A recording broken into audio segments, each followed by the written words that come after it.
السلام علیکم ورحمۃ اللہ وبرکاتہ۔ بھائی دوستوں، بزرگ اور ماں بہنوں، میں آپ کے سامنے بہت ہی دلچسپ اور بہت ہی بہترین واقعہ سنانے جا رہا ہوں۔ میں اس واقعے کا مطالعہ کر رہا تھا، میں اس کو پڑھ رہا تھا تو مجھے بہت ہی اچھا یہ واقعہ لگا، تو میرے دل نے چاہا کہ واقعہ میں آپ کو بھی سناؤں۔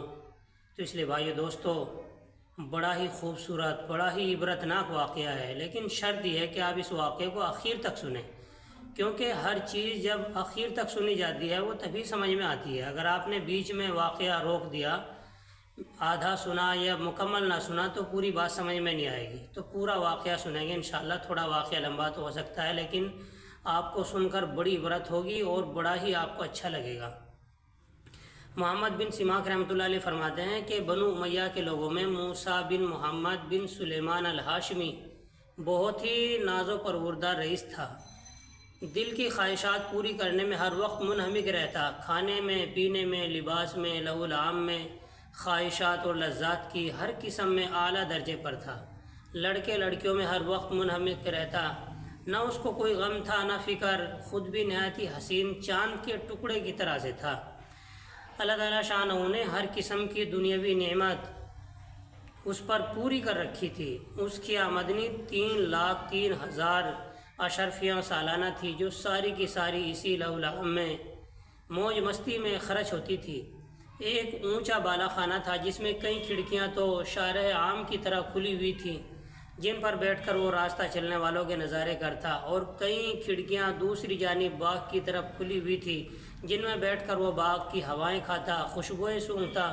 اس بالا خانے میں ایک ہاتھی دانت کا قبہ تھا جو چاندی کی میخوں سے جڑا ہوا تھا، اور سونے کا اس پر جھول تھا۔ اس کے اندر ایک تخت تھا جس پر موتیوں کی چادر تھی، اور اس ہاشمی کے سر پر موتیوں کا جڑا ہوا عمامہ تھا۔ اس قبے میں اس کے یار احباب جمع رہتے، خدام ادب سے پیچھے کھڑے رہتے، سامنے ناچنے گانے والیاں قبے کے باہر مجتمع رہتی۔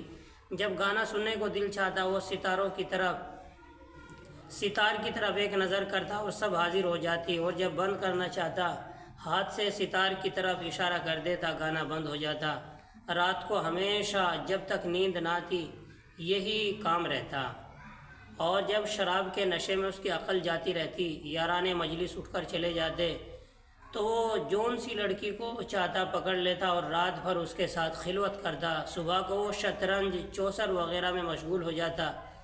اس کے سامنے کوئی رنج و غم کی بات، کسی کی موت، کسی کی بیماری کا تذکرہ بالکل نہ آتا۔ اس کی مجلس میں ہر وقت ہنسی اور خوشی کی باتیں، ہنسانے والے قصے اور اس قسم کے تذکرے رہتے۔ ہر دن نئی نئی خوشبوئیں جو اس زمانے میں کہیں ملتی، وہ روزانہ اس کی مجلس میں آتی۔ عمدہ عمدہ خوشبوؤں کے گلدستے وغیرہ حاضر کیے جاتے۔ اسی حالت میں اس کے 27 برس گزر گئے، اسی موج مستی میں اور اسی ناچ گانے میں 27 برس گزر گئے۔ ایک رات کو وہ حسب معمول اپنے قبے میں تھا، ایک دم اس کے کان میں ایک ایسی سریلی آواز پڑی جو اس گانے والوں کی آواز سے بالکل الگ تھی، لیکن بڑی دلکش تھی۔ اس کی آواز نے کان میں پڑتے ہی اس کو بے چین کر دیا، اپنے گانے والوں کو بند کر دیا، اور قبے کی کھڑکی سے سر باہر نکال کر اس آواز کو سننے لگا۔ وہ آواز کبھی کان میں پڑ جاتی، کبھی بند ہو جاتی۔ اس نے اپنے خدام کو حکم دیا کہ یہ آواز جس شخص کی آ رہی ہے اس کو پکڑ کے لاؤ۔ شراب کا دور چل رہا تھا، خدام جلدی سے اس آواز کی طرف دوڑے اور اس آواز کو تلاش کرتے کرتے ایک مسجد میں پہنچے، جہاں ایک نوجوان نہایت ضعیف بدن، زرد رنگ، گردن سوکھی ہوئی، ہونٹوں پر خشکی آئی ہوئی، بال پراگندہ، پیٹ کمر سے لگا ہوا، دو ایسی چھوٹی چھوٹی لنگیاں اس کے بدن پر کہ اس سے کم بدن نہ ڈھک سکے، مسجد میں کھڑا ہوا اپنے رب کے ساتھ مشغول تلاوت کر رہا ہے۔ یہ لوگ اس کو پکڑ کر لے گئے، نہ اس سے کچھ کہا نہ بتایا، ایک دم اس کو مسجد سے نکال کر وہاں بالا خانے پر لے گئے، جا کر اس کے سامنے پیش کر دیا کہ حضور یہ حاضر ہے۔ وہ شراب کے نشے میں کہنے لگا، یہ کون ہے؟ انہوں نے عرض کیا کہ حضور یہ وہی شخص ہے جس کی آواز آپ نے سنی تھی۔ اس نے پوچھا کہ تم اس کو کہاں سے لائے ہو؟ وہ کہنے لگے کہ حضور مسجد میں تھا، مسجد میں کھڑا ہوا قرآن شریف پڑھ رہا تھا۔ اس رئیس نے اس فقیر سے پوچھا کہ تم کیا پڑھ رہے تھے؟ اس نے اعوذ باللہ من الشیطان الرجیم پڑھ کر یہ آیتیں پڑھی، ان الابرار لفی نعیم علی الارائک ینظرون تعرف فی وجوہہم نظرۃ النعیم یسقون من رحیق مختوم ختامہ مسک وفی ذلک فلیتنافس المتنافسون۔ ومزاجہ من تسنیم عینا یشرب بها المقربون، جس کا ترجمہ یہ ہے کہ بے شک نیک لوگ جنت کی بڑی نعمتوں میں ہوں گے، مسیریوں پر بیٹھے ہوئے جنت کے عجائب دیکھتے ہوں گے۔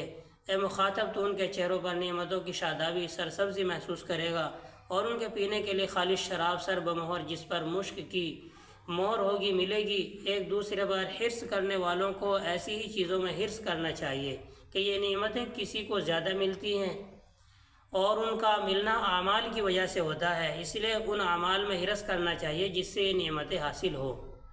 تو بھائیو دوستو، اس کے علاوہ اور بھی جنت کی جس میں نعمتوں کا ذکر ہے وہ آیتیں اس کو پڑھ کر سنائی، اور اس کے بعد میں پھر کہ یہ انجام تو جنت والوں کا ہے، متقیوں کا ہے، اللہ سے ڈرنے والوں کا ہے، اور کافروں کا انجام دوزخ ہے۔ وہ کیسی سخت آگ ہوگی کہ اللہ تعالیٰ شانہ محفوظ رکھے۔ بے شک مجرم لوگ جہنم کے عذاب میں ہمیشہ رہیں گے، وہ عذاب کسی وقت بھی ان سے ہلکا نہ کیا جائے گا، اور وہ لوگ اس میں مایوس پڑے رہیں گے۔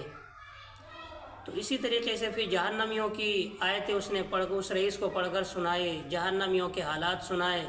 تو ہاشمی رئیس فقیر کا کلام سن کر اپنی جگہ سے اٹھا اور اس فقیر کو گلے سے لگایا اور خوب چلا کر رویا، اور اپنے اہل مجلس کو کہہ دیا کہ تم سب چلے جاؤ، اور فقیر کو ساتھ لے کر صحن میں گیا اور ایک بوریے پر بیٹھ گیا اور اپنی جوانی پر نوحہ کرتا رہا۔ اسی حالت پر روتا رہا اور فقیر اس کو نصیحت کرتا رہا یہاں تک کہ صبح ہو گئی۔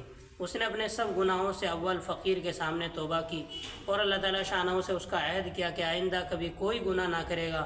پھر دوبارہ دن میں سارے مجمع کے سامنے توبہ کی، اور مسجد کا کونا سنبھال کر اللہ تعالیٰ شانہ کی عبادت مشغول ہو گیا، اور اپنا وہ سارا ساز و سامان، مال و متاع سب بیچ کر کے صدقہ کر دیا، اور تمام نوکروں کو ہٹا دیا، اور جتنی چیزیں ظلم و ستم سے لوگوں کی لے رکھی تھی سب ان کو واپس کر دی۔ غلام اور باندیوں میں سے بہت سے آزاد کیے اور بہت سے بیچ کر کے ان کی قیمت صدقہ کر دی، اور موٹا لباس اور جو کی روٹی اختیار کی، تمام رات نماز پڑھتا، دن کو روزہ رکھتا، حتیٰ کہ بزرگ اور نیک لوگ اس کے پاس اس کی زیارت کو آنے لگے۔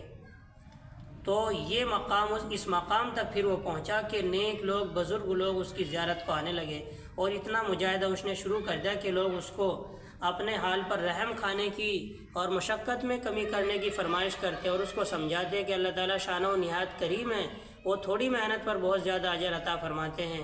مگر وہ کہتا کہ دوستو میرا حال بھی مجھے معلوم ہے، میں نے اپنے مولا کی رات دن نافرمانیاں کی ہیں، بڑے سخت گناہ کیے ہیں۔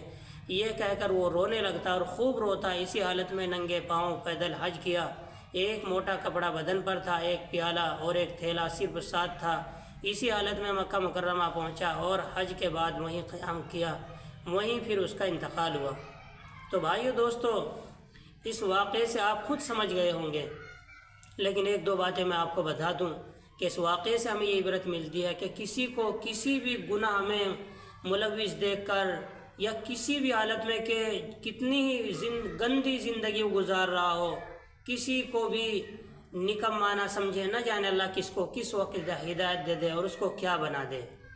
اور جو آدمی کتنی بھی عبادتیں کر رہا ہو، یہ نہ سمجھے میں تو بہت عبادت کرتا ہوں، نہ جانے اللہ تعالیٰ کس غلطی پہ پکڑ لے اور اپنی عبادتوں سے محروم کر دے۔ تو بھائی دوستو، کتنا عبرتناک واقعہ ہے کہ کسی کو کسی بھی حالت میں دیکھ کر اس کو برا نہ کہا جائے، اس کو نکما نہ سمجھائے کہ یہ تو کچھ بھی نہیں ہے، نہ جانے اللہ تعالیٰ کس وقت کس کو ہدایت دے کہ کیا سے کیا مقام عطا کر دے۔ اللہ تعالیٰ عمل کی توفیق عطا فرمائے۔ السلام علیکم۔